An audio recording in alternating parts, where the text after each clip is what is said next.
Alright guys, I just wanted to do a short video to explain the differences between the FiX 86 and the FiX 82. Most people already know that they both do summing, they both do correction as far as frequency response goes, but one of the main differences between the two is in the way that they do their summing and their correction. If we pretend this is a FiX 82 for a moment, the FiX 82 as well as the FiX 86, they both have 8 channels of input. Now a FiX 82 will sum whatever you put on those 8 channels of input. So if you use all 8 inputs, it will combine that, it will sum that. So it's important to only use what we need to achieve full range. So if you've got a basic 4-channel radio and you've got a FiX 82, all you need is the left and right front outputs from that factory radio, input them into inputs 1 and 2, and that's all you would need to achieve calibration and 2 channels of output. The FiX 82 has 2 channels of analog or RCA output, and then also optical output. Now if you had a more elaborate system using a FiX 82, if you had front tweeter channels that were independent, front mid-range channels, and a sub, well, now we need to combine all that information. We would input, as an example, mid-range channels into 1 and 2, tweeter channels into 3 and 4. We would not use inputs 5 and 6, and as always, we'd put the subwoofer input into 7 and 8. The FiX 82 would then combine all that information and then do its frequency response correction, and then you would output 2 channels of full range flat output. Now the FiX 86, the one we have here, most people use the FiX 86 because it's got front, rear, and sub outputs, and they want to maintain that front and rear separation, fade capability, and they want separate sub signal for separate sub control. Now the way the FiX 86 combines or sums its information, I like to think of it as a 2-part summing and correction. On a FiX 86, inputs 1 through 4 are always designated as front inputs.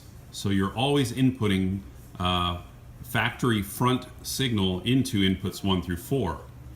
Inputs 5 and 6 are always designated to rear as rear inputs. So you're always taking the rear factory channel outputs and inputting them into 5 and 6. And then as always, 7 and 8 is designated to sub.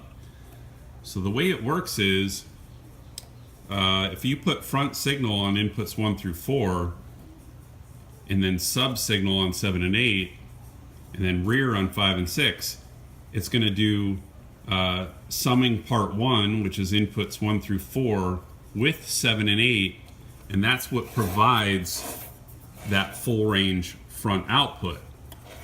Well, then it's going to separately sum the rear inputs 5 and 6 with 7 and 8, and then it'll do its correction, and that's what gives you that full range rear output.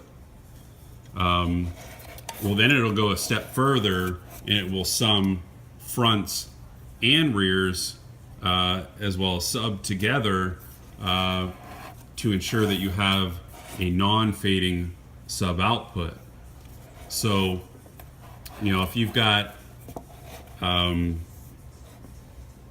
situation where you've got separate powered tweeters, separate powered mids in the front, then full range rears, and then sub, the FiX 86 can accommodate that. Now the exception is if you've got a more elaborate system that might have separate powered tweeters and mids in the rear, unfortunately the FiX 86 can't accommodate that. It only allows 2-channel full range input on 5 and 6. So for systems like that and you really need to have fade, you may want to consider 2 FiX 82s, or if fade's not a big concern, just revert back to a FiX 82, input front signal, and then sub signal if necessary, and that's it. But I just kind of wanted to go over the differences between the two. So again, remember on a FiX 86, 1 through 4 are always designated as front inputs. 5 and 6 are always rear. 7 and 8 is sub. So it's going to sum 1 through 4 with 7 and 8 to give you that full range front output.